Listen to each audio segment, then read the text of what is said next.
What's up, you guys? Sean Ross Sapp. This is August 13th. We're coming at you an hour later than we used to because there's a new show on the block, AEW Rampage, the debut edition. And we've also got Smackdown to talk about tonight, a pretty solid Smackdown as well. But we've got more than just a show debut. We've got, well, sort of a debut. We had her pop up last week, and we've had her pop up on the prediction show. But now she's with us every Friday, except for next Friday because Jeremy didn't book you. I don't know. I don't know. I don't even know who's booked next Friday. Maybe you are. Maybe Alex is. I don't even know anymore. But we've got. I'm going to be at ROH. Oh, there. That's why. That's why. Be at ROH, and then just probably like melting into an emotional puddle for a CM Punk return, hopefully. So I don't know if I would want like the lack of composition that I would be having with the CM Punk return anyway. I forgot that you told me that you'd be at ROH, so he didn't not book you. You didn't book yourself. It's Kate Hensler, though. Kate, how you doing? I'm doing so well. How are you, Sean? I'm doing awesome. We're going to have a lot of fun reviewing these shows.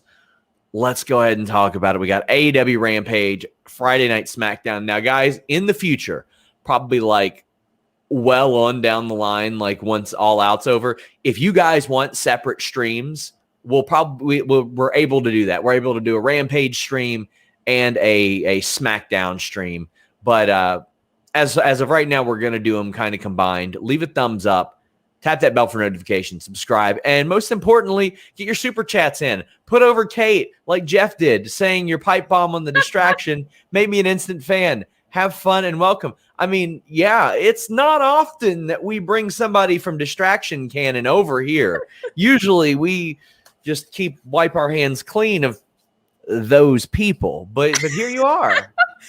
It's really cool that everybody has dubbed my entirely original promo a pipe bomb. Yeah. Super unique. That was just off the top of my head. Had nothing to do with anything else except, I just needed to express my thoughts on Jeremy and Fightful Gaming. So appreciate everybody coining it that way. That's really special and unique to me and nobody else in wrestling. So Mike says, I'm in SmackDown blue, Kate's in AEW black. Well, I was actually wearing a black On It shirt, and I noticed the collar was a little curly, so I got the hell out of it. But Anakin said, shout out to Kate for being a part of the team. Got to know her on the Slammiversary watch along. Great addition to the team. The only thing I got to know during Slammiversary was that people could screenshot me 432 times. And you were right there, buddy.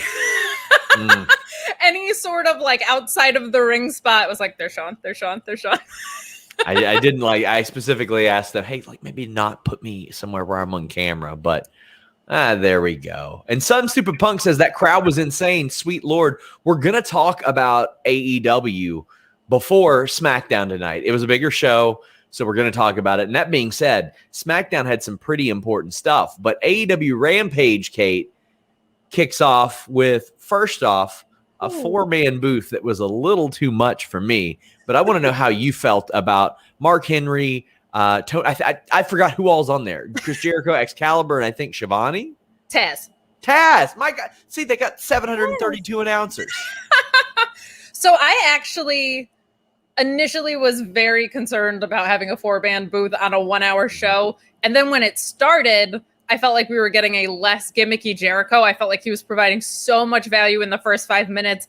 And then it kind of turned into people talking over each other a little bit. I think Mark Henry's not super comfortable yet. I like the idea of Excalibur. Taz is really good, I feel like, at assimilating with whoever he's in a booth with. And Jericho is Jericho. So I feel like if you're going to subtract anyone out of that, I think maybe Mark Henry doing like just backstage stuff or like backstage and in ring, that would be a really great solution.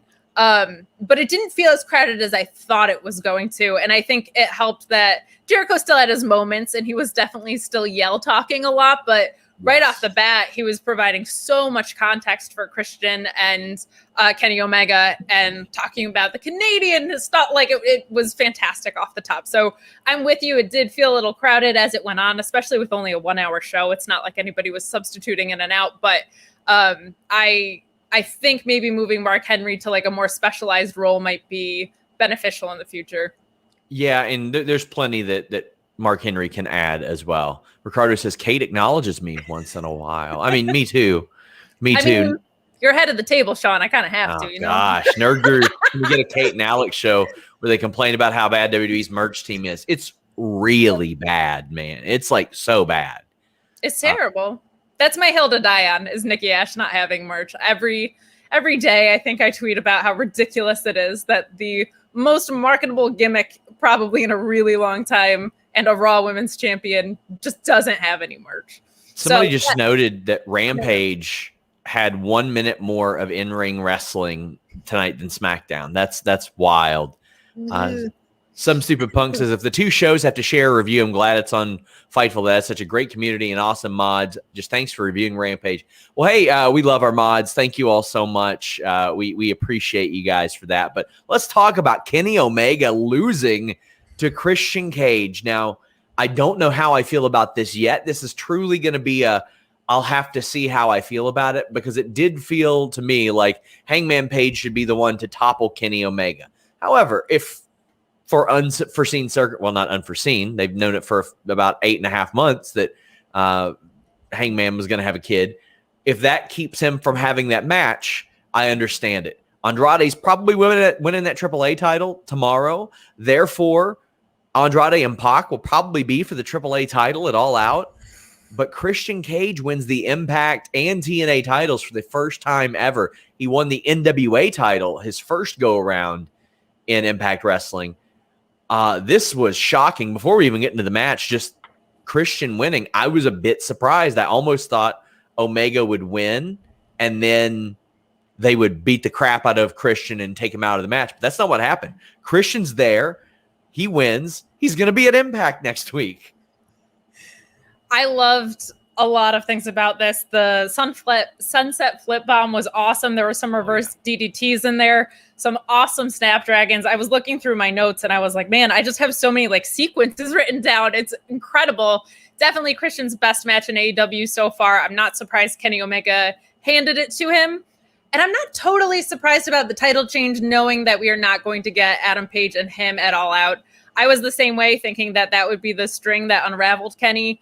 But I also feel like they finally just started mentioning the Impact title on AEW. And I think Christian can drop it sooner without it being so impactful. I was going to say pun. I was going to say no pun intended, but you should know I intend all my puns. So that was in there somewhere.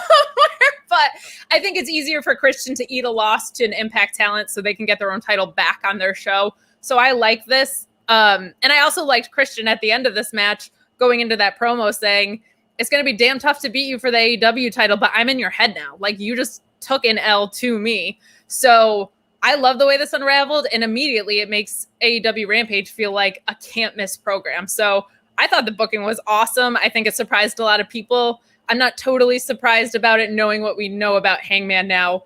But man, if he drops that AAA title and we just get like a mad Kenny Omega for a while, I am in on that. That rules.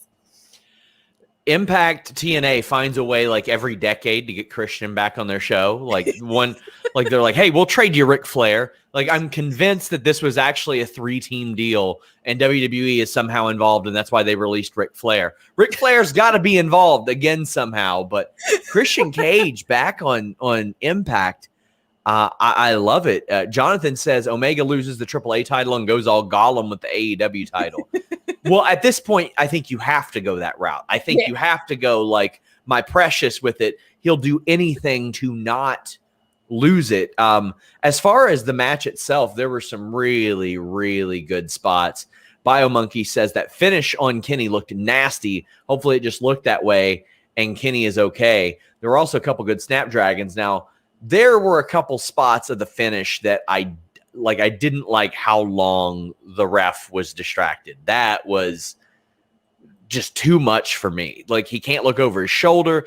It took me out of it a little bit. And other than that, I thought it was an almost perfect match. But Brian Hebner being that distracted that long was like, it hit for me.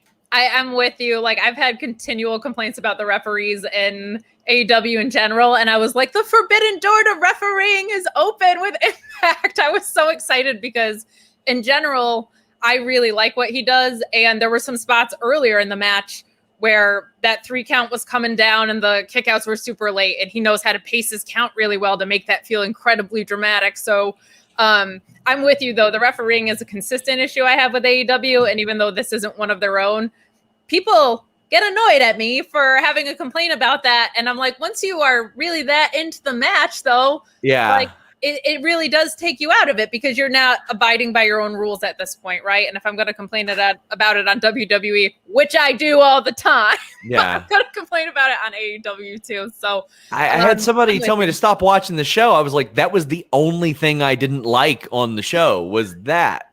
Daniel says, seems weird Christian is fighting for another belt. Anakin asks, do you think All Out will be title for title?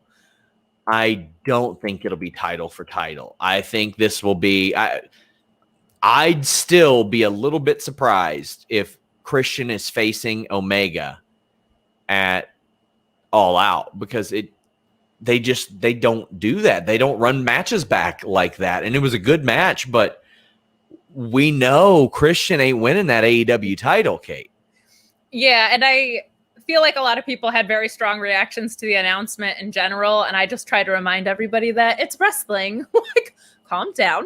Anything can happen. Yeah. We have a few weeks. Like, you get to script whatever you want in wrestling. That's the beauty of it, right? So the idea that there might not be some sort of swerve, especially with the names that are coming in between CM Punk, oh my God, returning, and probably Daniel Bryan coming up at some point, like, anything can happen. And Christian being such a veteran and having a different belt, it doesn't necessarily mean he needs this match, and he could be the kind of outwork everyone guy that then gives it to Jungle Boy or whatever, like passes it along to someone because he already has a title that he cares about. He's going to go to Impact and make that one the most important one in the world or whatever. So I'm not convinced that is going to be our main event either. Be patient, y'all. It's wrestling. And everybody, don't overlook the biggest main event of the year coming at Impact Wrestling Emergence.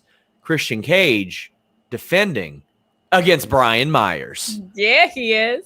Drew Lytle says, I think people forget how huge Christian going to TNA and Impact was in 2005 to make them legit. It was. It was one of the big first switches. Like, Jeff Hardy had popped up before that, but Christian was like on the cusp. He had just had a world title match on pay-per-view, and he left for TNA, and that started a domino effect of Booker T and Mick Foley, and Team 3D didn't leave on their own, but also, I mean, how about this?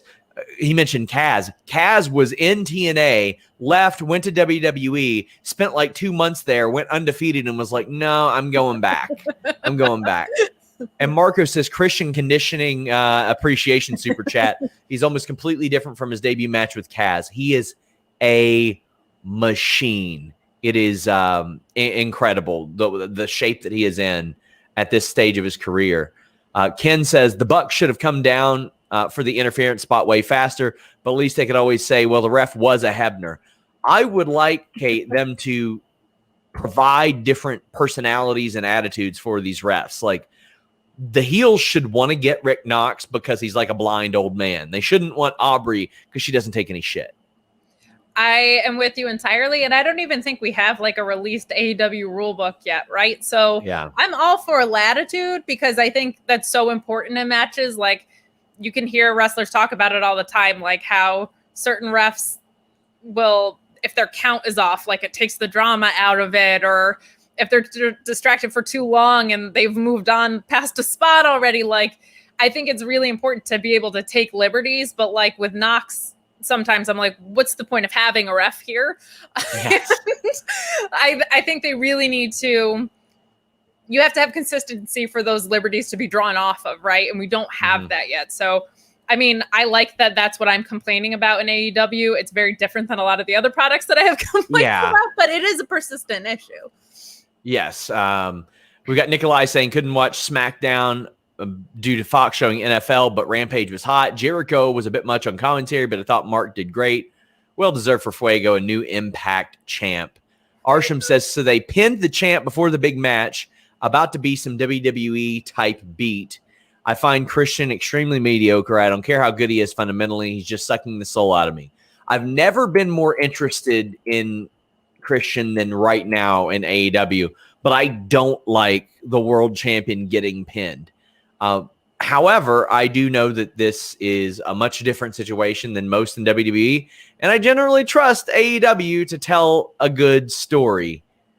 And Hannah mentions Christian coming back a year after Edge and winning the world title before him. Oh, I can't wait to hear the discourse around that between those two.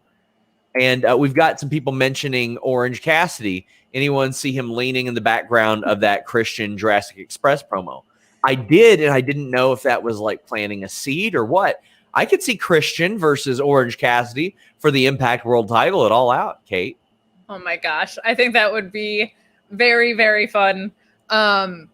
I also don't know, because Orange Cassidy is just such a funny little dude. Like, he could have just been in the background. I mean, AEW definitely is intentional with how they plant little like Easter eggs like that, but also with Orange Cassidy on BTE, he's just been there sometimes. So he might have just been being there because people love to see Orange Cassidy, and this is the first episode of Rampage, right? But I'm all for Christian, Orange Cassidy. Everybody loves to talk about the gimmick with Orange Cassidy, which they should because it's awesome. But he's a great wrestler, and I think stylistically, him and Christian could have some really great matches. Nerd Guru, I love it. He said Big E's got to cash in on Christian so he can prove to you that he's not ducking him. I'm ready for it. Except he can't now because Baron Corbin has the briefcase. I get. Big E Langston made out with that briefcase. Okay? Yeah.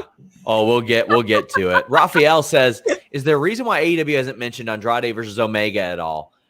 I don't know. I tried to find out why they didn't mention the Impact stuff with Rich Swann. I don't know why they're not mentioning this now. It's very confusing to me. They absolutely should. They should promote this stuff. But maybe there's some issue there. It's hard for me to believe that though. Mike says, I like Kenny losing the TNA title first, especially to shenanigans. I want Omega to start getting more paranoid and vicious. Nerd Guru, on the other hand, says Hangman deserved the first pin over Kenny. I think the spiral should have gone the other way, where he loses the biggest title first. Do you have a preference over which way that it's kind of going? So I do, but Hangman just had a kid. So my preference doesn't work in this timeline, and I think they felt the need to get this moving a little bit because we've got a whole lot of other stuff coming up, right? Like, so it's not my preference. And I don't love the champion getting pinned either, but I like it better when the champion is pinned for a reason. Like, this is a storytelling device now, right? Like, so it wasn't a pointless situation where Kenny Omega got pinned. This is going to advance his character, and I think he's going to slowly start to lose his mind. And if you're not in on Kenny Omega losing his mind, I don't know what you're looking for out of wrestling. That's going to be fantastic. Couple more super chats on this opening match, which was a really good one. Sean Blanford says, I'd be surprised if Omega even main events All Out if Darby versus Punk could be a potential match. Well, we're about to talk about that. But Tengu Ray says, AEW gets a lot of credit for making stars. Today they rejuvenated an established star. All in for Cage versus Omega, too. I mean, they did it with Sting, too. They made me excited to watch Sting at 342 years old wrestle. That's just what they do. That's not even dog years. That is his shoe age. That's his actual age. More complaints on commentary. Dr. Six Finger says, heel Jericho on commentary. I'm semi-confused.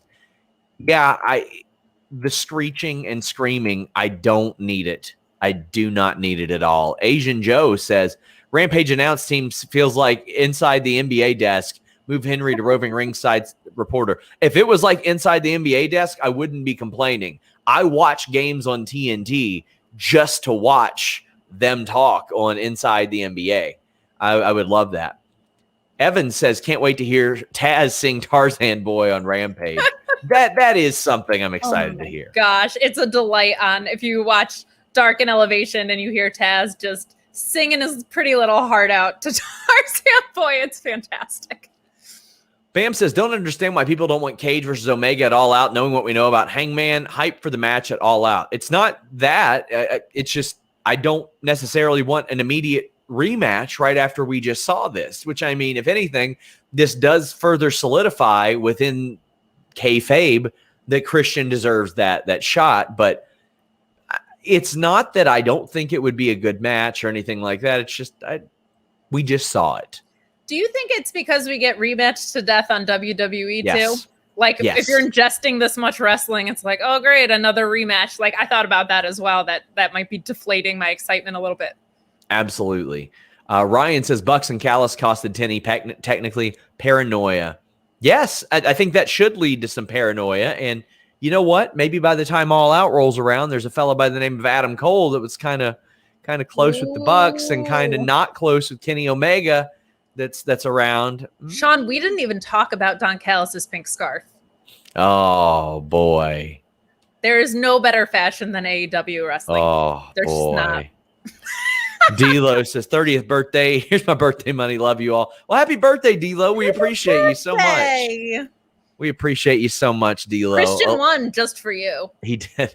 Alicia says the talking over each other was so annoying and Jericho was too loud. Felt like it was pulling away from the match. Sorry says I'm willing to give the booth time to settle. Remember the rocky start with the Dynamite booth? That is a good point. And I mean, AEW has been quick to shore up commentary issues like Alex Marvez at the first Double or Nothing. They got him the hell out of that booth. Yeah. And I think it's just such a short show. Like when AEW Dynamite is so good, like Fight for the Fallen and Fyter Fest, those episodes feel like 20 minutes on their own. They go by so quickly when they are that stacked. And now you're going to stack a 1 hour show with 4 announcers. Like it is superfluous. I was really optimistic in the very beginning because I felt like when Jericho was actually being an analyst, it was great. Like he spoke so well to Christian's history with the TNA title and everything. But as time went on, I was like, we're going to have like vocal surgery needing Chris Jericho where he's just screaming. Like if he pulled that back, I think I would be better with it moving forward. And I think 4 is the crowd. Yeah. Mike G, this isn't a super chat, but he did note that Jericho did tone it down a little bit. I would imagine he was probably told if so. Eric says, I like Kenny losing the AEW title last. In terms of story, I'd prefer Hangman taking the belt off the most vicious and dangerous version of Kenny. I do trust AEW to tell this story a little bit better. As some stupid punk says, I think it's telling negatively WWE booking has hurt the fandom. AEW has given us every reason to trust them to do the right thing, but many are upset. I'm willing to wait it out here. I'm no longer willing to wait it out for WWE stuff. I'm just not.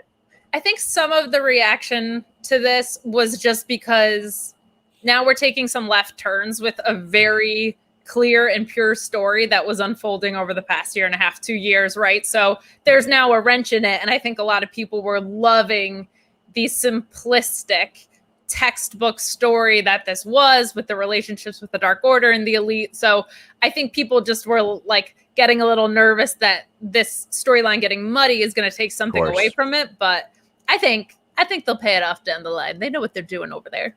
Marco says, willing into existence Adam Cole coming out of a coffin on Dynamite. They won't make the BTE thing canon, but maybe he'll pop up in that casket match between Enzo and Jerry Lawler that's booked in Tennessee or something soon. Because, that's exactly the kind of match that everybody needed to see. Brian says, I can see All Out, Punk versus Christian, Omega versus Danielson. I don't know if we'll even see Danielson before All Out, but AEW is going to be getting some pretty significant buzz coming up soon. I'm going to Arthur Ashe, so just hold your horses, y'all. I'm trying to. I'm thinking about doing an overnight in New York for that. Nice. ASC Pod says the title change works because it makes Rampage feel like anything can happen on it and can't miss TV. Also, congrats, Kate. Glad to see you here weekly. It's not often many people get congratulated for hanging out with me on a Friday night. So there we go. Everybody's been really lovely to me on Twitter when they're not calling me an AEW homer.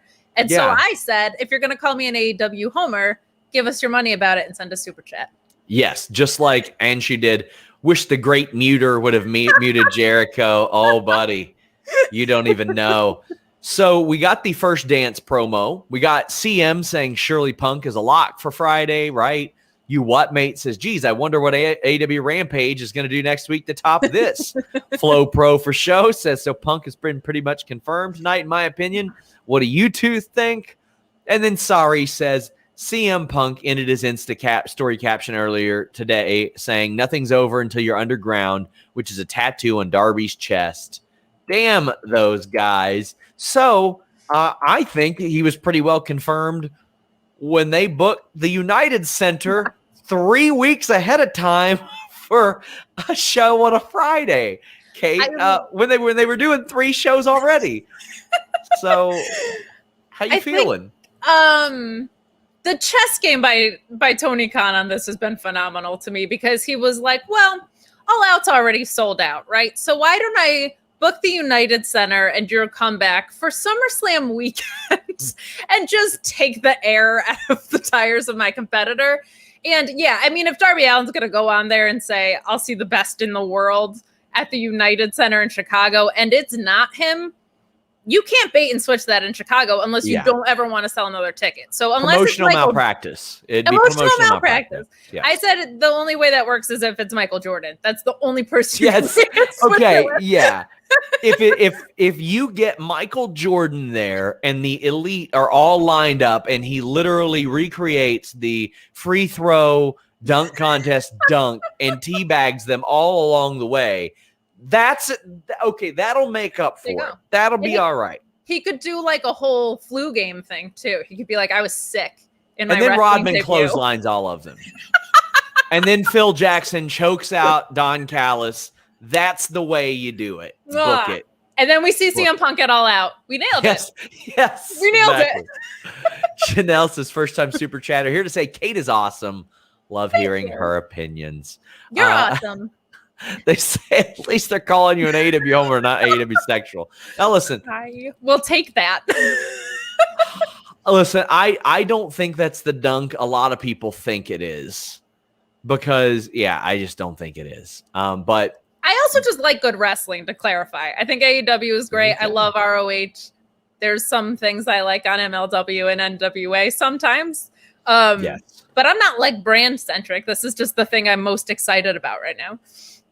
We still have some super chats from earlier. Ryan says, Andrade winning the AAA title feels like a lock. It would add a much needed layer of interest when he faces Pac at All Out. I don't think it needs it, but it definitely helps it. Stakes help almost any match that I'm watching, Kate. Yeah, that match is going to be a banger regardless. Like, that's just going to be, they are so good at doing these dream matches I didn't know I had, like in my dreams. This is kind of one of them. I think that's going to be fantastic. But as you just said, stakes always help. It doesn't need it, but boy, oh boy, that would make it feel exciting and important. And this is kind of the fun of the Forbidden Door being open. Like, we get to see so many endless possibilities, and it makes things unpredictable in a good way. So I would love that. You could say with as many titles that are in AEW that the stakes aren't rare. They're well done. Wow. I'll say it. Best steak reference in wrestling since Les Dinner Debonair. I'll say it. I'll put you over for that all day. We got a couple of Arthur Ashe super chats. The Nerd Guru says he's hyped for Arthur Ashe. If this is the start of the descent of the belt collector, then book that Page Omega match for Arthur Ashe. And then Mike says that he should also win that title to close Arthur Ashe, and Brian should walk out to start the show. I think that's how you get people to flip on the TV and turn it on for that, is you have Brian come out first. I'm going to just explode while I'm there. If Eddie Kingston gets the pop that he's going to get at Arthur Ashe, if Proud and Powerful is going to get, I almost called them LAX because I still call them that. Proud and Powerful get the pop that they're going to get. And CM Punk is there, and Daniel Bryan debuts, and we get Hangman and Kenny. I'm just going to melt. I won't be here anymore. We have a lot of love for you, Kate. Sean Blandford, Hannah, all just super chatting wonderful things about you. So is Joey Bag of Donuts, Josh Cardenas, Riptide, and he wants to know who your favorite tag team of all time is. Ooh, favorite tag team of all time. I mean, my rib is always I go to Techno Team 2000 for some reason. Heart Foundation, probably. Okay, that's a fair one. I'll go there.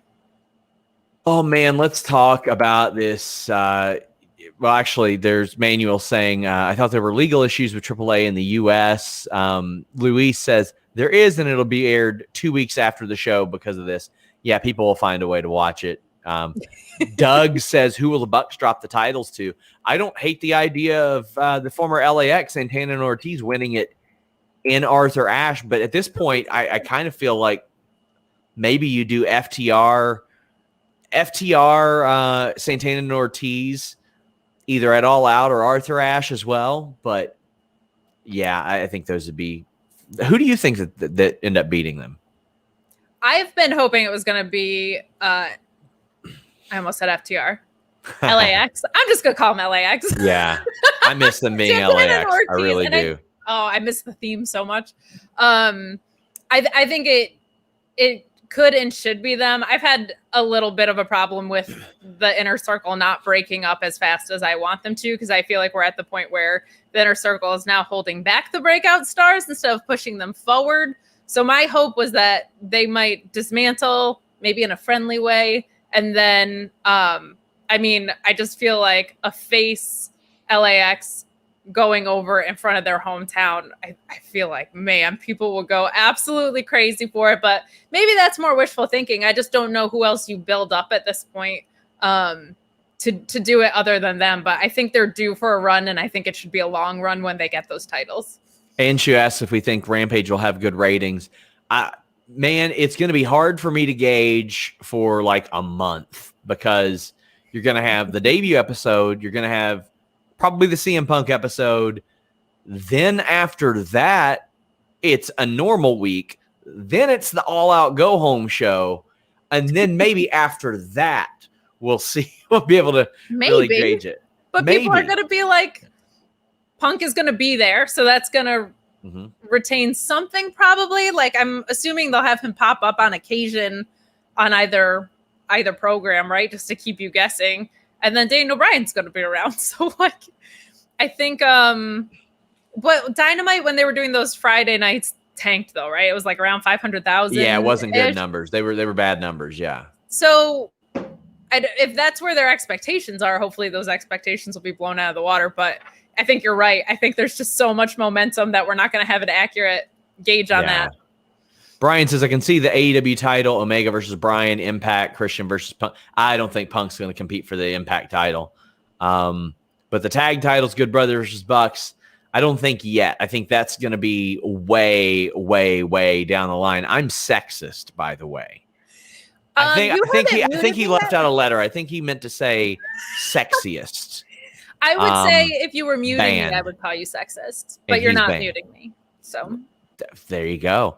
Pablo says, wondering how Christian Omega 2 can still happen. Christian won't win. Are we pinning the newly crowned Impact champ? That's the issue I have. We've already had one champ get pinned. A second one is going to have to get pinned, or Omega's going to have to take another loss. I don't know. I just don't think it's going to be Christian. Paul says, what about Kenny loses all the belts, but AEW title and Hangman wins it at Full Gear? I think Arthur Ashe is the place to win it, if not All Out. I mean, I know a lot of people are like Full Gear, his show, yada, yada. Arthur Ashe is going to be their biggest show, biggest TV show they've ever done. So I think it should happen there if they do it.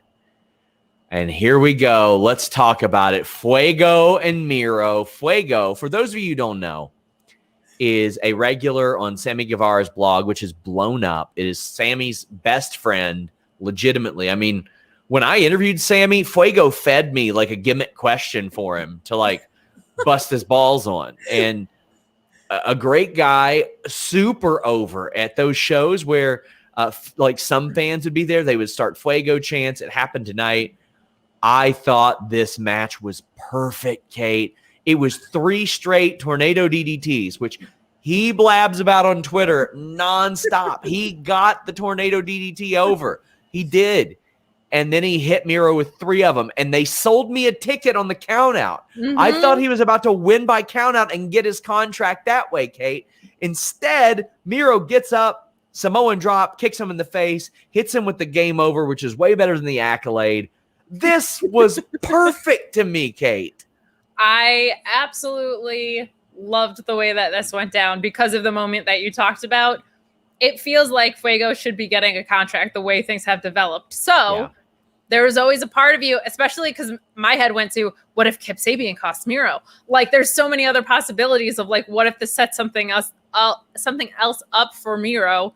And Fuego with the DDTs was so great, but the whole Fuego rise, I think, has been so awesome. And I was talking about this with one of my friends that like, this is just how important wins and losses are, because he's mostly had losses and he's still super over. But when they mean something and there's a story with those losses, you can still get so over. There are crowds chanting for a guy who has done nothing but lose on AEW Dark. If you told me a year ago that would get somebody signed and super over with the crowd, there's no way I would have believed you, but it worked. So just having any meaning in matches, no matter whether they're on Dark, if it's like clearly defined, you can just make a star however you need to. It's pretty awesome. This ruled. This was just so perfect. And then afterwards, Tony Khan, who does not appear on AEW Dynamite Rampage very much, comes out with Sammy, gives him a bit of a hug, and Sammy gives Fuego his contract. Oh, man. I saw somebody say it's like the Drake Maverick thing, just without all the baggage. Oh, That's man. so perfectly said. And I loved Sammy said sometimes there's victory and defeat. That's been like Fuego's story up until this point entirely. So I just loved the way that they like put a button on that chapter of his career. And now he can go probably get his ass kicked by Andrade, but still, it's a nice moment to have. Oh, we've got so many super chats about this, and it makes me so happy. Ricardo says, Fuego is all elite. Van Twin Blade says, so happy for our boy. Lisa Lockhart says, for Fightful, my girl Kate and my guy Fuego finally getting his contract. Chuck Cassis says, can't wait to see Sean in Cincinnati in September. Well, I can't wait to see you either, Chuck. And he says, all the love in the world for Fuego finally getting his contract. CM says Fuego is more over than any Lucha Latino wrestler that WWE has had since Rey Mysterio, and that's kind of pathetic on their part. And Luis, who is qualified, he says, yes, it's true, and it's very sad. Mike says, I bet money Fuego didn't know he was getting signed. I think maybe he knew. But Green Machine says Fuego had him in tears when he signed that contract. Asian Joe says Fuego winning by losing was everything I could have asked for. You could say it was phenomenal. I see what you did there, Asian Joe. This was a special moment, Kate. Like, this is a moment that I will always remember. I will always remember Fuego getting his contract. They're really good at making you like shoot emotional with these things. They're really good at that. It's very, very good. Nick Ortiz says Cody promised the AEW logo in the middle of the ring. It didn't happen. He didn't promise it. He said, in fact, he wasn't sure, and sometimes he gets in trouble for saying stuff before he should. Evan says, but his fingers were crossed behind his back. You just couldn't see. So Evan says Fuego ratioing WWE on Tornado DDT tweets rules. That is good. That's top level trolling. That is. So Evan, actually, I'll start with Sean, who says, what do you think the plans are for Miro at All Out? Evan says, can we get Miro versus Ishii at the pay-per-view? Book it. I don't know what the plan would be for Miro at the pay-per-view. I mean, I do like that the TNT champion is like someone they lean on TNT an awful lot. But where do you think they would go with him in that title? Well, it certainly seems like Josh Alexander is on his radar. Based on some of the stuff we saw at Impact. I'm wondering if maybe that crossover swings this way. I know Punk has had really good things to say about Miro in the past, so I don't know how long this feud is going to continue with Darby. I hope it takes us to the pay-per-view, but that's a possibility. It does seem like Miro needs a contender that is like a little bit on his level, so I don't know who we go and find there. That's a good question. And she says, finally, AEW has a TV deal in India. I have people hit me up about that a lot. I'm glad that's the case. Jordan says, love how Fuego got killed by Black Andrade Miro on TV, but happy he got signed. 1 hour show and so much emotion and excitement. AEW rocks. And Some Stupid Punk says, don't forget they established that Miro is weak to tornado DDTs with Shoddy Lee. They even referenced it tonight. That is a fantastic shout. A great reference that I hadn't even really considered. That's really good stuff. I mean, they're bringing back Juventud Guerrero from 2 years ago. I'm not surprised they're capitalizing on these little like nuances. Yeah. Nerd Guru says All Out is a day before Bronson's 30 day, right? I don't know if he's announced if he's got 30 or 90. I'd have to look at that. Very Cloak says, I'm from Long Island. Hope Long Islanders like Statlander, Silver, Reynolds, MJF, and the other talent get a spotlight at Arthur Ashe also. I'm sure they will. I bet they'll film. I mean, they're going to film Rampage there too, I'm sure. So they'll get someone there. I hope MJF gets booed by his own crowd, like louder than anyone ever has before. Matt Snyder says Buddy Murphy versus Miro, take my money. I love that idea. And it is a bit of an open challenge title belt there. Fran Chili says Pac said the Lucha Brothers should focus on the tag titles. Maybe them. I don't think so. I think that they've went to the Young Bucks Lucha Brothers boat or that they've went to that one way too much. And I get why. Their matches are fantastic. Yes. But yeah, I think it's time to build somebody new up into that feud. El Milkman says, when are we getting Orange Cassidy versus Shark Boy? Never, ever, never. I just checked my calendar. It's not happening. Yeah. Jack says he just got home from Rampage. Top 3 hottest crowd he's been in with Wrestle Kingdom 12 and Royal Rumble 2014. You do some traveling, my dude. Ooh. What a show in the topic or in the conversation for best weekly U.S. show of the year. Christian and Britt's best moments were wow. Well, let's talk about it. We'll get back to the other super chats, but Britt Baker cut a fantastic backstage promo before this even happened. Got a superstar reaction. And the match I thought was solid. I didn't need Reba interfering in this match. I could have just went with Britt. I like that they had Red Velvet heal it up a little bit. If they're in their hometown, just let them be what they are. And Britt looked like a huge star. That being said, even after the match, I probably just would have went off the air with Britt celebrating. But she beats down Red Velvet some more. Chris Statlander makes her way in. And a returning Jamie Hayter shows up. And that is a big shot in the arm for that women's division. First off, what'd you think about the reaction and the match? I'm very with you on how much I love that while Britt is in Pittsburgh, they haven't been like, A, made her lose, or B, forced her to like do heelish stuff that feels unnatural because everybody wants to cheer for her. Let her get cheered. Let her get cheered in Pittsburgh. That's fine. Velvet throwing in little like heelish mannerisms and a little bit of language in there. That's cool too. Like that can happen for a week and it's not going to hurt anyone. I love that they just let it be organic because I feel like it's cooler to be organic and let the chips fall where they may than vice versa than to force it. Right. So I thought this was a really good match. I think Red Velvet has grown tremendously since she started. And it's really wonderful to see.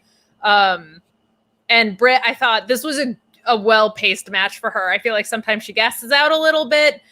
Things get like a little bit sloppy, but when she slows down and when she does just more grounded stuff, she has some really good sequences in this match. It's usually her best work. Like I feel like she just, like a lot of the women's division, sometimes just got to slow down a little bit. And this was great. She was super hyped to be in front of her home crowd. I am a Steelers fan, so I love the gear. Bring it on. Barf. Oh, man. Ricardo says Britt can do all she wants in Pittsburgh. They don't care.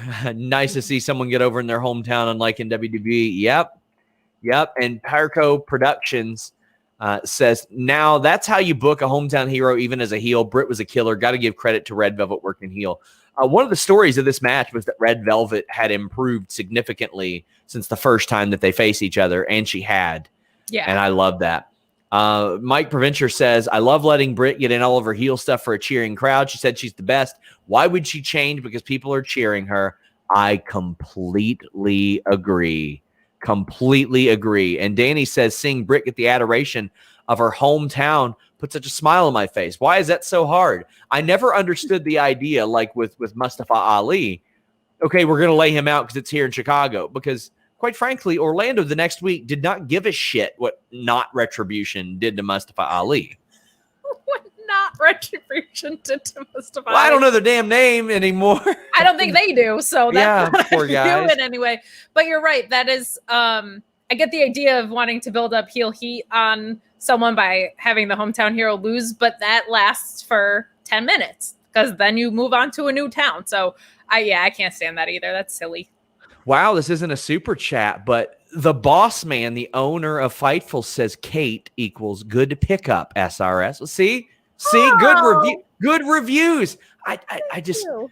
I'm like Britt Baker. We scout all this talent, like she found Britt Baker and all, or she didn't find she didn't find herself. She found Ben Carter. She found Wardlow. I'm just out here finding Kate Hensler and Denise Salcedo and Robert DeFelice, all these people. I mean, Jeremy was trying to take credit for me. So you guys are going to have to argue that, but he said he was moving to the scouting division. So he never mentioned you to me before I said, Jeremy, I'm going to ask Kate to join the show. And he's like, I like that idea. Jeremy sucks. So it's fine.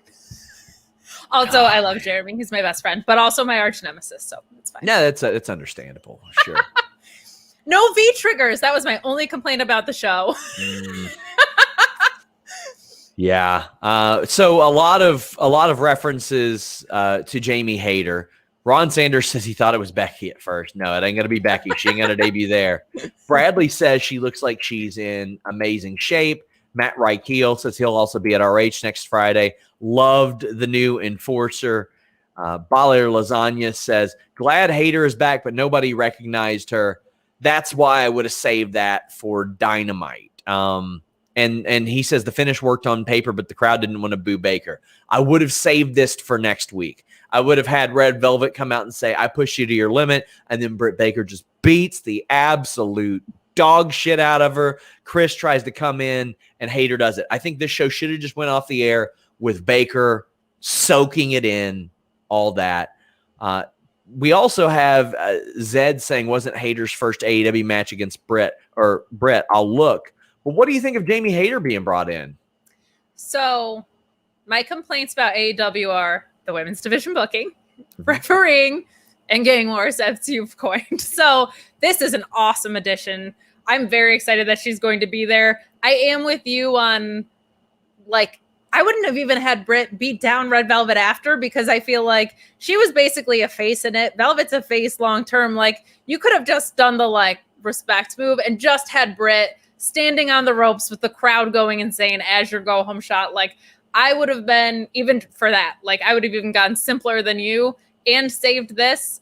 Chris was out there, so I figured something was going to happen, but I'm very excited about the move. I'm with you on that spot not being there and saving that till Dynamite. But I was also thinking in terms of, if you're a WWE fan that has turned over to watch this show and you see A, Christian winning the TNA title, and B, it closes out with this moment that, like, even the loyal fans are surprised by and stunned by and, like, talking about a little bit. That's not a bad move. So I kind of get where Tony Khan's coming with that. Like, if you're getting new viewers in, like, something that nobody knows what's going on is a cool way to end it. But I'm with you. Just have that hometown hero with the crowd going crazy. But overall, I'm very excited. They need some help in that women's division.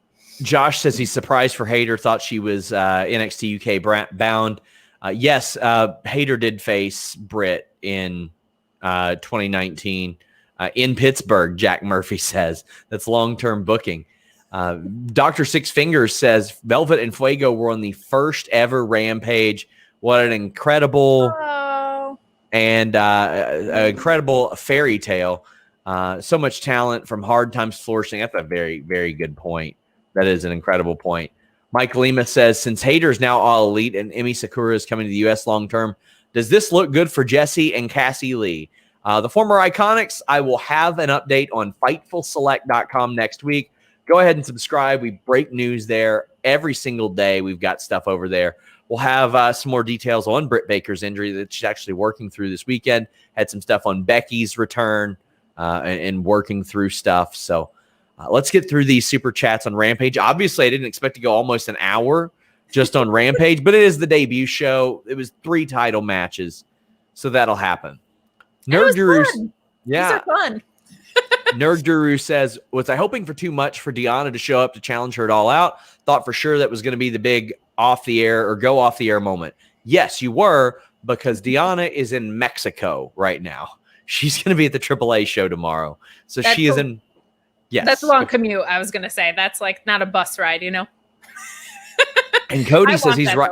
Cody says he's riding home from Pittsburgh. Just wanted to hop on to say how much that show Ryan says, awesome Rampage tonight. Why would AEW stars be in the crowd for the Impact title and not Impact stars?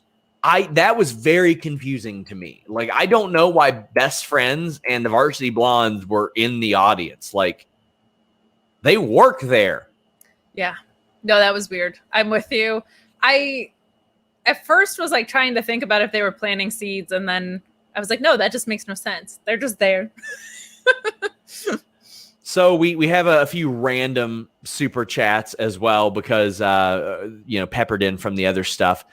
People suggesting things like Brian Medina says, what about Miro versus Brian Cage? Brian Gentz says, what about Sammy G versus Miro?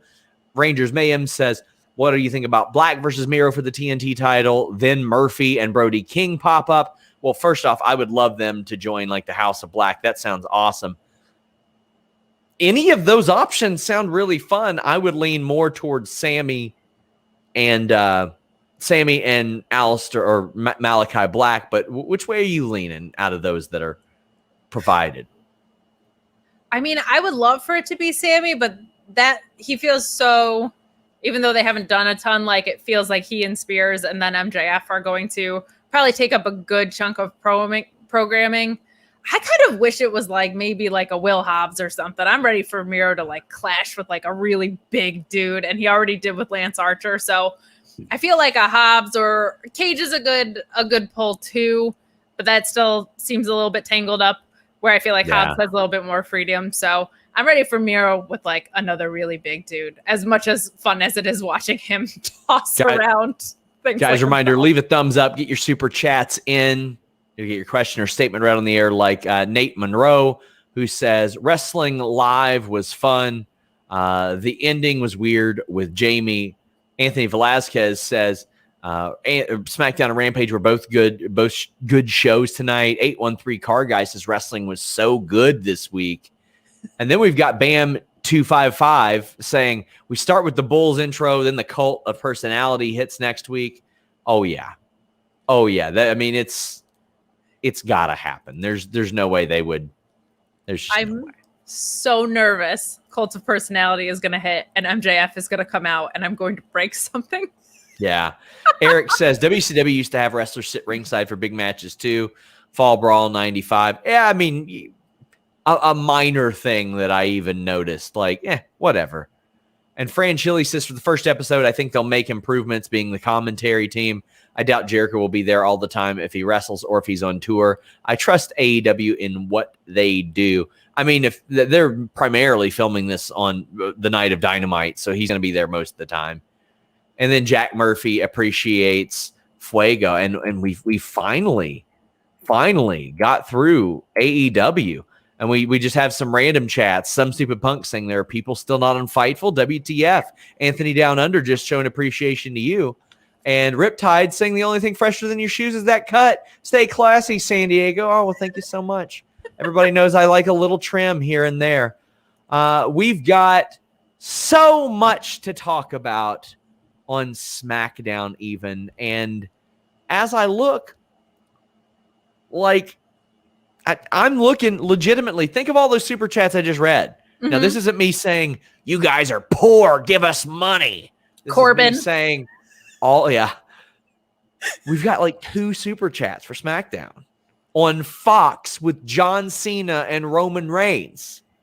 Yeah, I know you said you thought this was a solid show. I didn't, so I have a feeling we'll have some like points of contention here. Ooh, I'm excited. It all was terrible. No, Douglas says, why was Orange standing behind Christian and Jurassic Express during the interview? maybe he was just looking out. He was looking and he said, you know what? I want a championship performance. I want that cardio like Christian Cage. He's like, you know what? I want to go the distance. I think that's what Orange Cassidy was saying. And then I just gave it away. Christian looked over his shoulder and he said, Blue Chew will give you that performance. Oh, and my friends, it'll make you the total package. It'll make you the total package. The blue brand, you'll walk out like this. The striations, the vascularity. Look, listen to this. Listen. That's hard right there. This total package is hard. Blue Chew brings you the first chewable with the same ingredients or same active ingredients as Viagra and Cialis. You know they work, but they work on your schedule. Whether you're ready, you're not ready. And they come to your door discreetly, shipped straight to your door, made in the USA, prepared and shipped direct. And not even that. Not only is your erect direct and discreet, well, until you're using it with whoever you're using it with.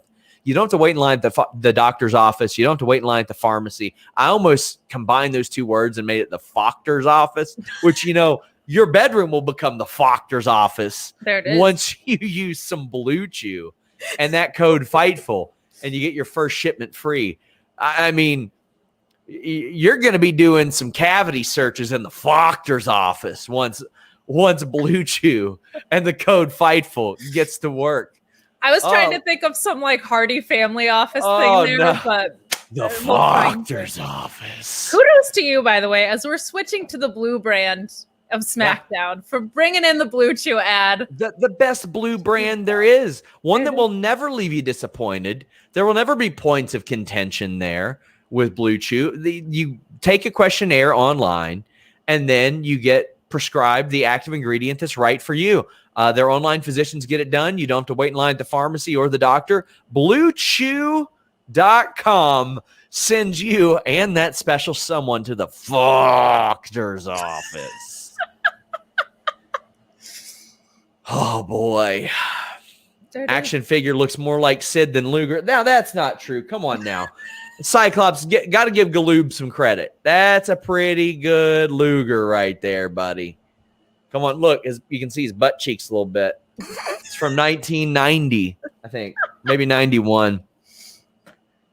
Oh, boy. Get those super chats in, my friends. Now, in the future, this show will not be this long, but this was a bit of a special show.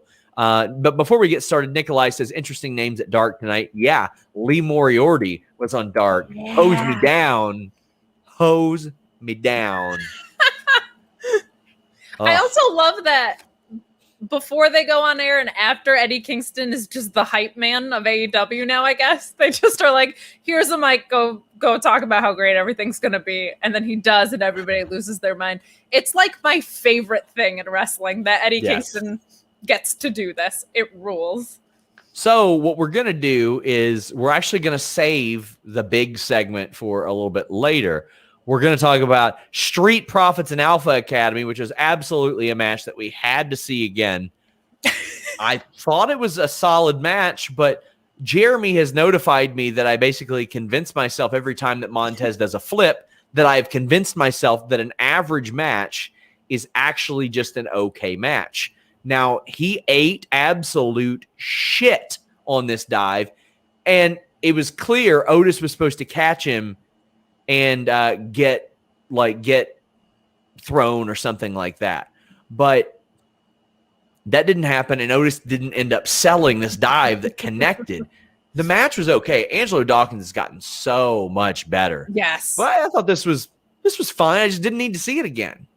This was exactly fine. And that spot was scary. And it's one of those botches that I think WWE's social media team will make into like a GIF. Have you noticed that? They'll take like botches and be like, look at this spot. And I'm like, that's bad. Yeah, this was exactly fine. I'm still not over Otis looking like a guy who is reliving his frat days. It looks weird. Like, I don't like this look on him at all. I do like the way he and Gable work together. I do want the smoke. I'll throw that out there. So I am in on the Street Profits. But yeah, just why? Just why is it happening again? That's all. it happened. It was there. I'm glad that the Street Profits are getting wins. Good. The Mysterio family cut a terrible promo before this match. Now, the thing that arsed me the most about this match, Kate, was in the middle. Michael Cole goes Michael Cole says, well, what is Dominic? 21 years old? First off, he's 24. And then he says, Pat, what were you doing at 21? And Pat, the wrong person to ask that to, says, Pat goes, I was on full scholarship. I took $40,000 out worth of loan so I could have a good time with my friends. So the question is, okay, Dominic's 24, unless they're working his age. What was Pat McAfee doing at 24? I don't know. He was in his second NFL playoffs for the Colts. He had already played with, I think, Peyton Manning and Andrew Luck by then. I think he had done some stuff by 24. He had done a lot by 24. And the other thing that annoyed me on commentary was, hey, did you know that they're a father-son duo, Sean? It's shocking. Oh, my God. Also, breaking news. This isn't even on Fightful Select, so you guys are welcome. My first show, the Usos, guess what? They're related to Roman Reigns. Did you know that? Well, I just learned that Otis is related to Francis from Pee-wee's Big Adventure. That's what Cyclops says. And the Usos tried to cause a distraction, didn't work. I just like that they're like, no, we're not going to lose because of this, because distractions are the worst. It's so stupid. So stupid. It's so cheesy, and not to be AEW girl, but I kind of am right now. The amount of times, and I'm the world's biggest Eddie Kingston mark, but like, there's been some times where they've tried to distract him, and he just looks at them like, I've been doing this for almost 20 years. Like, I'm not going to get distracted by your dumb little games. I've done this before. And you can read it all over his face, and it's awesome, because if you've been doing this for a little bit, like, I don't know, like Rey Mysterio has, you're not an idiot. So I admittedly, I saw, one time I saw somebody like typo the Dirty Dog's name, and now I always think of them as the Dirty D-Wags. And I can't get it out of my head now. So every time they're on, I'm like, there they are, the Dirty D-Wags. There they are. The Dirty D-Wags. And she says, after SummerSlam, Dom going to feud with Ray. God damn, I hope not. I hope not. Evo says, really enjoy your analysis, Kate. Look forward to future shows with you. She is kicking ass. Thank you. She's wonderful. No surprise. I appreciate that. So we have Baron Corbin coming out, and I think the only time, like, maybe there's been 2 times I've been as interested in Baron Corbin. Okay, maybe during the King of the Ring tournament, because he killed it during the tournament. He did. When Cutler and Blake joined him, I was like, okay, they're going to do something. And then during Breaking Ground, when he was like the indie hater, because that is such a fantastic gimmick. Yeah.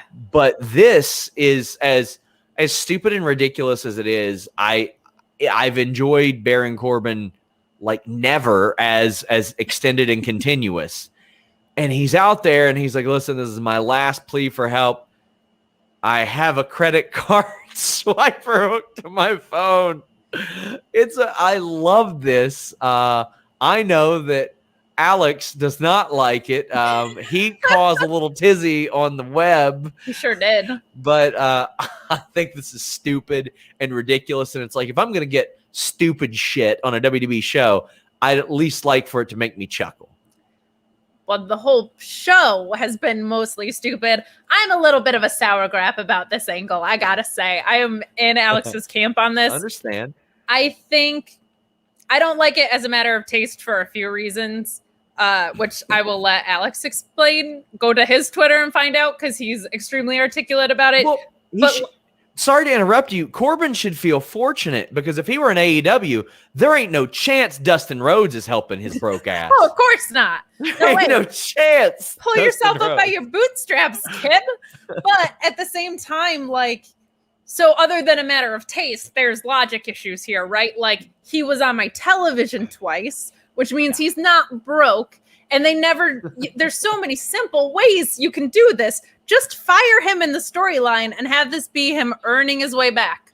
He's like Antoine Walker, Kate. Like, come on. He has a contract. King of the Ring was not a financially incentivized thing. It doesn't mean anything except you get a crown, and Shinsuke Nakamura rules at this. So I don't like it for those logical reasons, and I don't like it as a matter of taste. That being said, Baron Corbin is knocking this out of the park. This is by far the most well-developed character that he's ever like put out there. I'm with you. I was always like, I don't really like him. He's got a cool finisher. That's about it. But I appreciate that he's kind of grown into himself with this. And Kevin Owens just rules. Yeah. Just rules at everything they give him. They try so hard to stand in his way, and he won't let it happen. Like, he salvaged this segment a little bit for me, because he kind of was calling out how ridiculous this whole thing is. He was like, if you're broke, you can't go ask people for $1,000 a piece. That's stupid. And I was like, you're right, KO. And he's so invaluable, and as highly rated as he is, I think he's still underrated. He's just an incredible hand. Ian says he died at Cole saying, I was told during the commercial break that Corbin's cell phone is actually on his mom's calling plan. Oh, so Owens hit a stunner, and they did a match, and it was a solid match. And I just love Kevin Owens winning with a pin. He beat another good wrestler with a pin, because usually when that happens in WWE, Baron Corbin's going to attack him and beat him up. And then, okay, they're going to do it again. No, I'm good. I don't need to see them wrestle again after this. You're gonna, Owens, of course. Owens won. Also, Owens has the smoothest, prettiest, safest looking swanton. Unbelievable. This was fine. This was all right stuff. This was all right. I did write down in my notes, I shouldn't be this excited about just like a clean win. You're right. I was looking at my notes about this, and I was like, why am I this excited about just like a normal ass match with a clean victory? Yeah, you know what? You're right. I am giving this too much credit because of the stuff that I watch throughout the week. I really am. Timothy says, kind of reminds you of the JBL HBK storyline. I do enjoy this more, though.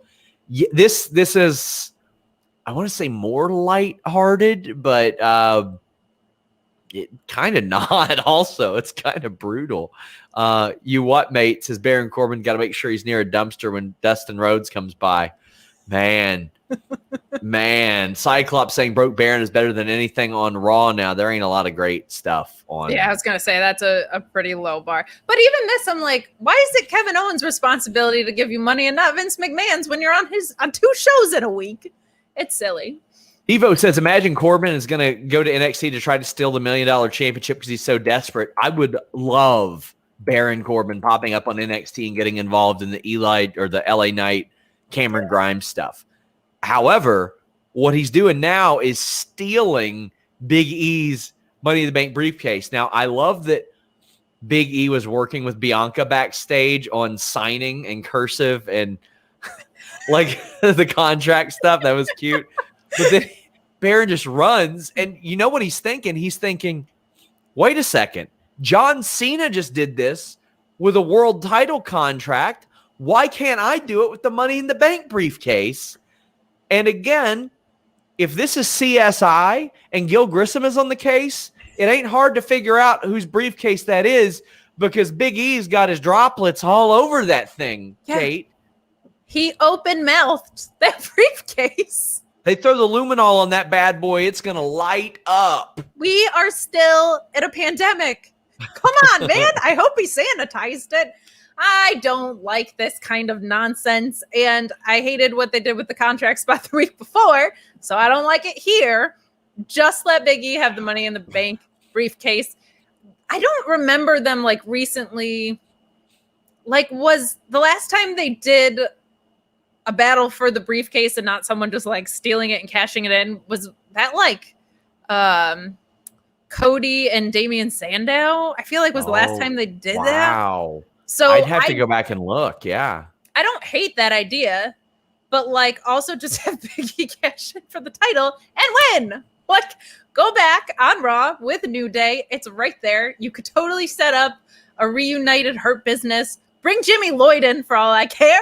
Come on. Like, just give us the clean story that's there. But I do appreciate that, like, he's a broke guy literally going after money in the bank, right? Like, he would probably actually rather have money in the bank than he would this contract. So, but just leave the briefcase alone. Just let someone have it. They don't have to cash in 24 hours if they're a woman, and they don't have to like fight for the briefcase they already won when everybody knows who it is, and you've made out with it. I gotta agree with that. Mike says, I know it makes zero sense, but I really want Corbin to return the briefcase next week because he thought there was actual money in it. I like. That's actually great. Nerd Guru mentions Otis and Miz had the match for the briefcase, of course. Oh, yeah. But barf. That was stupid. Mandrew says, considering the apparent fluidity of WWE title match contracts, can Baron legally cash in now? No, I don't think so. Jonathan Hedman says, above average SmackDown and some Punk references also. Underrated SummerSlam match. I say Bulldogs versus Rougeau Brothers. Oh, I don't have the mental encyclopedia there. I can't say underrated, but SummerSlam, I think it was 2000, whatever TLC was on. Holy crap, man. That was the one for me. Devo says he really enjoys your analysis. Well, look at you. You're popular. Thank you. I'm really popular. We got Shinsuke Nakamura winning the Intercontinental title. This is a fine match. It's okay. This was my wife's first time seeing Commander Aziz, and she said, what the fuck is he supposed to be? Nobody knows. Why is he dressed like that? Is what she said. He's on a wrestling show. Why is he wearing that? Did you have to explain to her that that's not who he was? This is with Rick Boog standing across the ring, and her questions were about Commander Aziz. Yeah. Rick Boogs was not the most ridiculous part of this earth. That's how far gone we are. Yeah, this was all right, but Apollo was dead in the water as soon as this gimmick happened. His gear is awesome. I love his gear. His tights rule. But this is all right, and I'm glad Nakamura won. I hope to God they start booking this title better, but I don't have any hope for that. Yeah, it's hard to have hope about them booking much of anything properly. Nakamura's great. You want to give him any title, I'm fine with it. I feel bad because I just feel like this didn't do what it was supposed to do for Apollo. Like, I was hoping a title reign would make him feel like a star, but because the booking is terrible. My dog is in the background. You don't have Oliver in there, otherwise they could duel. No, I close my office off. Anytime people see Oliver on the air, I have messaged my wife and said, bring Oliver in for his scene. For his scene. Amazing. But I like Shinsuke going over here is fine. I'm assuming this is going to be transitional because it did happen like 2 episodes before SummerSlam itself. So yeah. Oh, no. They will do a rematch at SummerSlam. Oh God. You just know they will.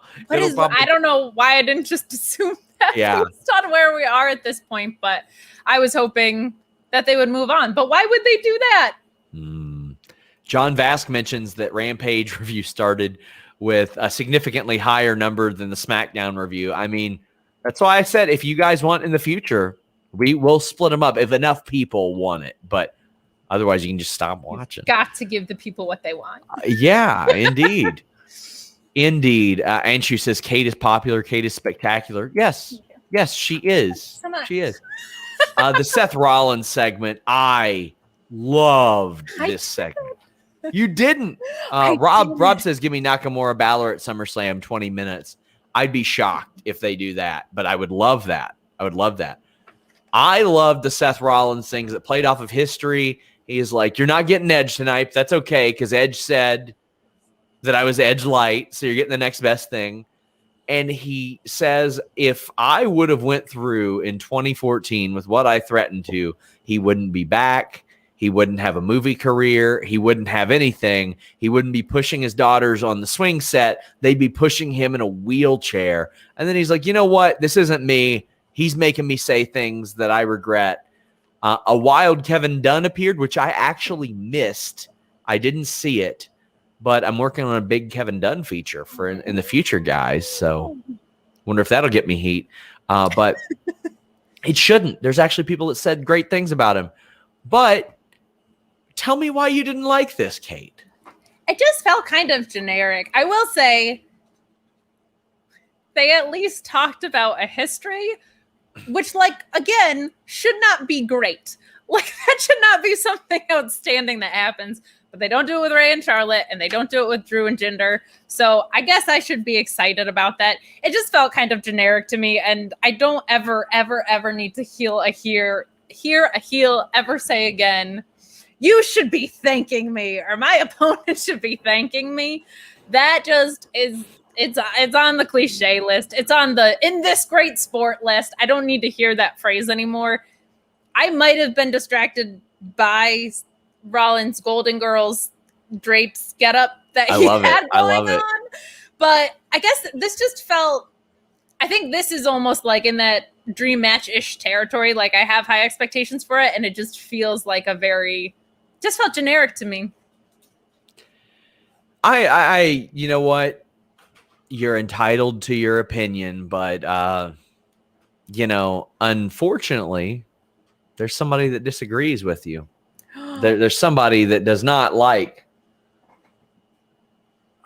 what you've been saying. Oh my goodness. It's the oily bear, Oliver. Look at him. Like he's side-eyeing you. I know. And he's like, listen, I'm a Rollins stan. Oliver is more over than Ross. I don't think I like her very much. Wow. Have you heard how popular and great I am, Oliver? Oliver's more over than Raw. My gosh. I mean, yeah. Crazy says Nakamura and Cruz at SummerSlam, but first a contenders match on SmackDown. Oh my gosh. Everybody, look, main event Oliver, because they know what we're here to talk about. They know we're here to talk about Roman Reigns and John Cena, a 25-minute segment. Quite frankly, it took up the first 28 minutes of the show because they went to a commercial right after that. First off, did you like it? I liked about 7 minutes of the 25 minutes. Probably the last 5 minutes, right? Probably that's 5, 7. A little bit, yeah. So the fact that this was 25 minutes long and there was no women's match is egregious to me. That is true. You're absolutely right. One thing that I really do like about AEW, and we saw it tonight, is they don't do this. Like, you turn on the show and there's wrestling on your screen. I don't need to ever hear another Nikki Bella joke. I'm over it. She's married with a kid. He's married to someone else. You're not over yet, Buster. I'm done with that. I'm done with the missionary position jokes. I didn't need a report card. So you're saying it's not enough for you. The missionary position is not enough for her. Not creatively satisfying for me. Wow. The report card thing, maybe it's because we just got a bunch of history lessons from Drew. I'm over it. The D-bag and I'm disappointed stuff. Like, what happened was, like, the face-off part of it I thought was really strong. The 10 minutes before that, I didn't need at all. Like, they could have just traded barbs in the ring and that would have been good for me. I'm glad they put John Cena on their program. I think that makes a lot more sense. But some of it just feels kind of outdated. Like, when they got into the personal stuff that wasn't about his relationship from 100 years ago, like, that got good. I liked the you have soap for teeth thing. That was great. But the childish stuff I didn't love. I didn't love John Cena saying that Roman Reigns is protected by the system because, I don't know, try a mirror. And that's very true. I thought the same thing. I was like, bro, you got a reference. I'm like, a fistful of rocks in that glass house there, buddy. But and reference, I was like, maybe don't remind everybody that the cooler guy with the cooler summer is coming back on a competing program the same weekend. Like, that might not be smart. Yeah, so, and I don't know. We've got Hannah M says, shout out to Roman Reigns bars of soap teeth. Indeed. They are the bar. Oh, Jesus. So I like those references. Sometimes in WWE, like, here are your options. You're going to do a match 432 times, or you're going to try to pop the crowd with references like this. And I think that they did very good. Oliver's doing really good with that babyface heat, too. Anshu says Cena and Roman has a big fight feel after today. Did this make you want to see the match more or less, or did it affect it at all? I mean, I'm in this match, and I already was. I liked this. What I did like about this promo was John Cena saying Roman Reigns is going to kick my ass. I'm still going to win, but Roman Reigns is gonna kick my ass, and it's going to be ugly. He said 1, 2, 3 like 70 times. I didn't need that. But he is great at, and you cannot take it away from him, at making you feel bought into what this is. It was just 25 minutes. So, like, the meat of that part of it did build out the story for me. I like some of the stuff Roman was saying, too. So I'm in on the match. I was always excited about it, and there was some great work here. It was just so damn long. Yeah, it was long, but on this show, it's this and a bunch of rematches. So I was like, okay. But yes, I agree. There should have been a women's match. I got the rundown of tonight's show, and it was so incomplete that I didn't even post it. Or I thought it was so incomplete. It actually wasn't at all. That was just it. It was just, yeah. Very talky. Rob says, I really enjoy it when WWE breaks the fourth wall. Ricardo says SmackDown sucks. God, he's been money on that. Anshu says 20 plus years of missionary might have not been good enough for Cena, or might have been good enough for Cena, but it wasn't enough for Nikki Bella. Maybe he needs some Blue Chew. If only there was a promo code he could use at BlueChew.com. You know, if only. Nerd Guru says he doesn't have much to say about SmackDown, but Cena and Reigns was flames. How about a women's match? Is that too much to ask? Where's Tony, Shotzi, Tegan? Naomi? Let's go right to, I think, isn't Naomi still on Raw? Is she? I thought she moved over. I think the word is that she's gonna, but she's still technically a Raw star. Okay, well, the fact I don't know where Naomi is in WWE programming is its own issue, because she's fantastic. Exactly, and we're about to get to this being very confusing. But Ken says, don't know why they would build Roman Cena by going Rudy Tooty, Worky Shooty after they did that already, and better in the Funhouse match, because you can't have them touch each other. You just can't, quite frankly. People love Oliver. Johan says, do a separate Rampage show with all the doggos and cats. And Brendan says, Oliver's such a sweet cat. He's legitimately my crony. He follows me around the house. He always, he likes wrestling moves. He likes to flip. He loves that stuff. So Flippy do bullshit for Oliver. He does. Like, he'll want me, he'll like lean his head back and he'll want me to flip him. And, you know, I'm like, oh, gosh, is this okay? And then he'll run right back to me and climb up me and then make me do it again. Does he sell for you? No, he's no jobber. Evan Wright says AEW having more ring time than SmackDown in 1 hour. Yeah, it ain't good. But this contract signing was very confusing. Like, I like Bianca and Sasha just fine. The close was all right. But this led to Sasha bringing out Carmella and Zelina. And Young Drizzy says, Zelina and Mella are a team now? Where's Liv? Tony, Naomi? Where's Mia Yim? Josh Williams says there were 2 women's matches. They were just dark matches. Well, yeah, they should have happened on the show. Young Drizzy says, I loved Rampage, but on the dark match, Casey and Dakota had matching Titantrons. They lost to Aaliyah and Zaya. Are Dakota and Casey becoming a team? Young Drizzy, I don't have your answers to literally any of this. I don't know what the hell Zaya's doing. I don't know if Aaliyah is officially called up. Dakota's getting built for a takeover match and losing. Toni Storm hasn't appeared on the show since she beat one of the women that came out to attack Bianca. Liv Morgan has barely been on SmackDown since she beat, I think, Zelina.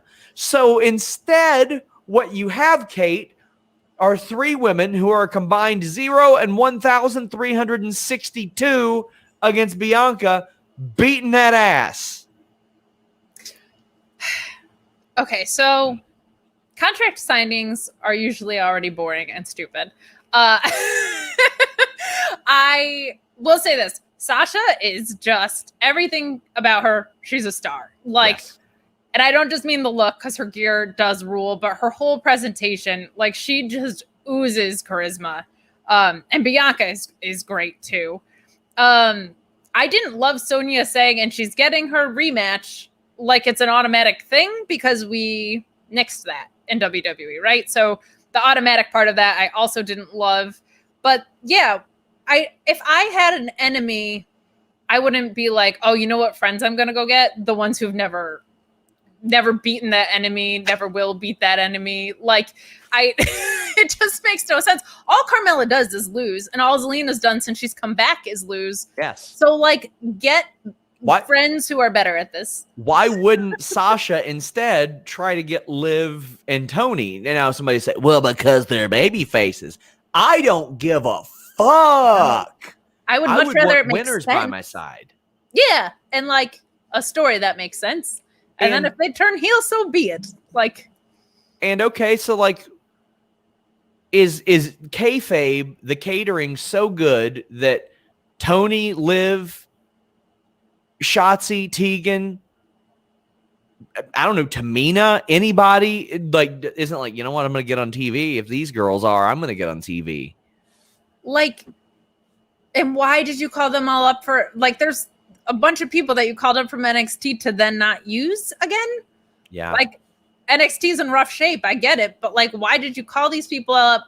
Why did you do like to mess with Triple H? To mess with Triple H. You know what? You did 9 weeks of charging up vignettes. Let me just screw with it. Like, it just makes no sense. And Raw is not better. This division really, really needed Zelina, Tony, Shotzi, and Tegan Nox. Really needed it. Like so now that they got him, it's like, okay, use one and just to lose all the time. I don't get it. Well, that was SmackDown. Evan Wright says Britt Baker's backup is better than Sasha Banks' backup. The way they're booked, yeah, I love Carmella as a performer, and I think Zelina is also very good, but just the way they're booked, yeah. And we have a couple of holdover Rampage super chats. Vamos says Christian's win pop in India. AEW is so hot. Like, legitimately DM me some more insight on that. I'm fascinated to hear it. Sonny F says, just starting from the top, Christian won the TNA title. And 2008 at Gauntlet for the Gold, the only man to hold NWA, TNA World, and Impact World titles. Okay, that was a slip up on my end. I didn't even realize that he had ever won that TNA title. I thought that it was just the NWA title. So that's pretty cool. Nerd Guru says Kate's dog debut on the post show better than the CM Punk debut. More unpredictable. I didn't see that leaked anywhere. I didn't see it coming either. It was more like a hint of his debut. We'll get his big dumb head on here at some point, I'm sure. And Ryan says Cassidy Haynes reported that Fuego was not clued in on getting a contract. It was a genuine reaction. Cassidy would know. Bodyslam.net. Shout out to our fella Cassidy. Great dude. Does some great work over there. Good for Fuego. And Nate wraps us up and says, so dumb 3 out of 4 title matches at SummerSlam are happening just because someone returned, not because they earned it. That's an issue for me. Nobody ever earns it on this show. But you know what? By God, Kate Hensler earned her spot in this business, as Jeremy says. When will you be back? You'll be back in, 2 weeks? 2 weeks, or I can come on after just seeing Rampage if you want to just see me like crying probably, or take a look at all the things that I broke when CM Punk popped back up on my screen. Oh man, I might pop up on that show next week. I think it's Alex and Jeremy. We've got so many shows that like are being switched up and moved, and hosts are changing for 1 week. We'll see how all that goes. But guys, please tune in. We've had a couple of neat features this week. I interviewed Duke the freaking Dumpster Drosy, and people keep hitting me up telling me how good it was. And I did an enhancement stories with Fred Rosser, the former Darren Young. He talks about Shad Gaspard helping him out a lot. And now that my voice is back, we are back in the swing of interviews and all that. Let's read this super chat as we go off the air. Negan Mox, our friend, says WWE let Bray and Black go when there are actual creative plans for them and steps taken towards their return. Nothing they do makes sense anymore. I agree. Well, after I read on FightfulSelect.com more details about Bray Wyatt and I saw Lily come onto my screen and blink, I was like, gee, I wonder why this guy was worried about his creative vision not being handled well. Why could that have been? Yeah, you're telling the truth. Tell the people where they can find you, where they can follow you, all that good stuff. You kicked ass tonight. Thank you. I appreciate that. And I appreciate everybody's super chats and welcoming tweets, both Fightful internally, except for Jeremy Lambert, and everybody just in general on Twitter. But you can find me at Kate on Deck IC on Twitter. And then I am also on the Mark Order podcast every Wednesday at Mark Order Pod for all things All Elite. Guys, thank you all so much. We got a Triple Mania review with Denise Salcedo Saturday night. Make sure you guys check it out. Until next time, we're out.